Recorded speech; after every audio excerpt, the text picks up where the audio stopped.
ठाकर जी आपके ससुराली वाले आ गए। अब जब आ गए हैं तो रात का खाना खाकर ही जाना। भूलना मत, तुम लोगों ने इतने लोगों को बुलाया था। ये मुझे बताया।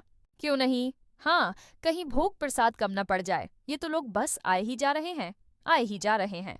लगता है पूरा मोहल्ला ही उठकर यहाँ आ गया है। क्या?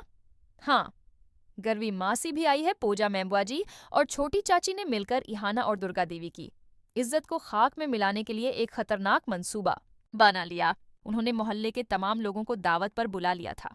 अहाना को बिल्कुल अंदाजा नहीं था कि इतनी बड़ी भीड़ खाने के लिए आने वाली है। जैसे ही खाने का वक्त आता है, पूरा मोहल्ला एक साथ घर के आंगन में उमड़ आता है। ये मंजर देखकर दरगाह देवी का चेहरा पीला पड़ जाता है और इहाना के भी होश उड़ जाते हैं। बुआजी की आंखों में चमक है। वो खुशी से सोचती हैं कि अब मुहाना इतनी बड़ी गलती करेगी कि दुर्गा देवी दोबारा कभी उस पर भरोसा नहीं करेंगी। लेकिन उसी लम्हे अहाना हौसला जमा करती है। वो जानती है कि अगर इन मेहमानों को खाना न मिला तो घर की इज्जत खाक में मिल जाएगी। वो फौरन अपनी भाभियों को साथ लेकर बाहर निकलती है और बड़ी कड़ाही में खाना बनाना शुरू कर देती है। बाकी बहुएं भी दिल से उसका साथ देती हैदीवी हैरत से देखती हैं कि उनकी बहू किस तरह मेहनत और जिम्मेदारी से हर मेहमान की खातिरदारी में जुटी हुई है। आंगन में खुशबू फैलती है। लोग एक एक करके खाने से लुत्फ अंदोज होते हैं।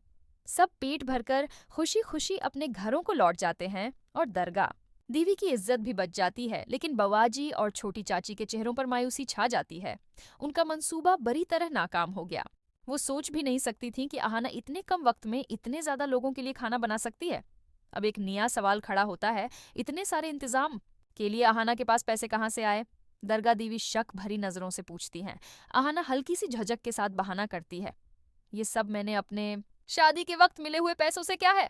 दरगाह देवी इस जवाब को मान भी लेती हैं और इहाना की ईमानदारी देखकर खुश भी होती हैं। लेकिन कहानी यहाँ खत्म नहीं होती। असल सच ये है कि अहाना ने अपने जेवरात गिरवी रखकर पैसे जमा किए थे।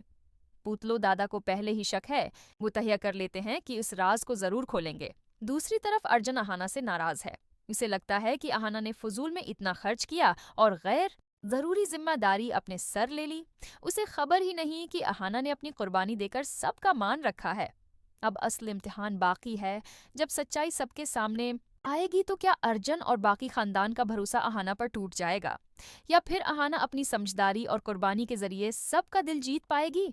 यही जानने के लिए देखते रहिए, क्योंकि बड़े घर की छोटी बहू की कहानी अभी अपने सबसे बड़े मोड़ की तरफ बढ़ रही है।